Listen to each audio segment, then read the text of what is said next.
अयोध्या की रिपोर्ट लेकर हम आपके समक्ष हाजिर हैं। आज अदालत से एक खबर। अदालत से खबर ये है कि 30 साल पहले अयोध्या में बाबरी मस्जिद ढांचे का उन्मादी कारसेवकों ने विध्वंस कर दिया था और ये मामला लिब्राहन आयोग से लेकर हाईकोर्ट तक, विशेष न्यायालय तक चलता रहा।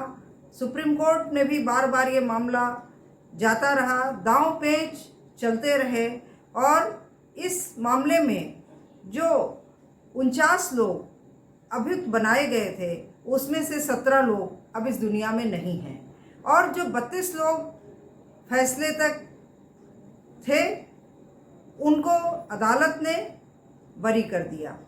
इस बरी होने के आदेश के खिलाफ अयोध्या के ही हाजी महबूब और हाजी अखलाक अहमद ने अपील दायर की और उस अपील दायर करने के बाद आज सीबीआई ने उस पर आपत्ति दर्ज की है।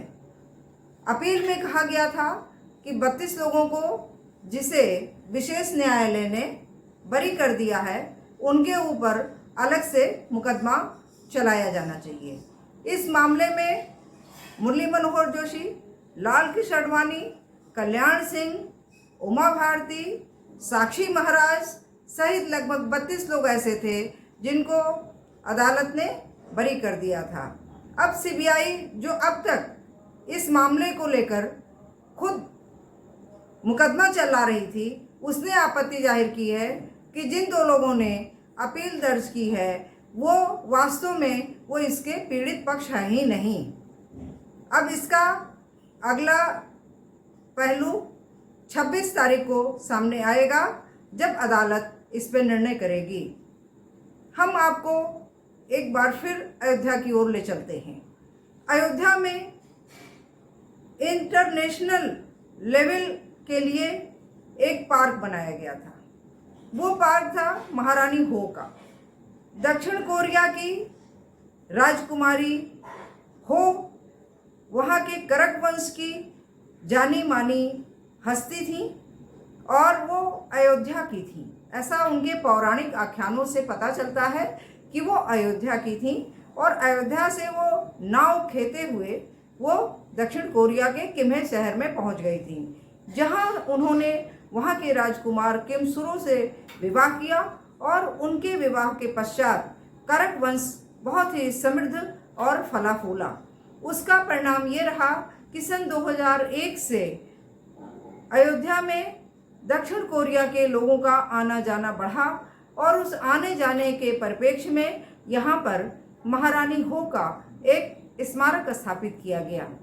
इस स्मारक को स्थापित कराने में अयोध्या के राजा विमलेंद्र मोहन मिश्र का बड़ा योगदान रहा, क्योंकि जब दक्षिण कोरिया के लोगों ने उन्हें राजा अयोध्या की उपाधि से अलंकृत किया तो यद्यपि उन्होंने कहा कि मुझे इस संबंध में जो ये नया संबंध जुड़ रहा है कि मुझे जानकारी नहीं है, इसके बावजूद वहाँ के लोगों ने ये कहा कि नहीं, आपके यहाँ से ये राजकुमारी हो हमारे यहाँ आई थी जिन्होंने विवाह किया था यहाँ के राजकुमार से। और अभी भी कहा जाता है कि दक्षिण कोरिया के लगभग 60% लोग उस वंश से हैं जो वंश महारानी हो का है। ऐसी स्थिति में हम इसके स्मारक को जब हम देखने के लिए चलते हैं तो आप ये भी समझ सकते हैं कि दक्षिण कोरिया की राष्ट्रपति की पत्नी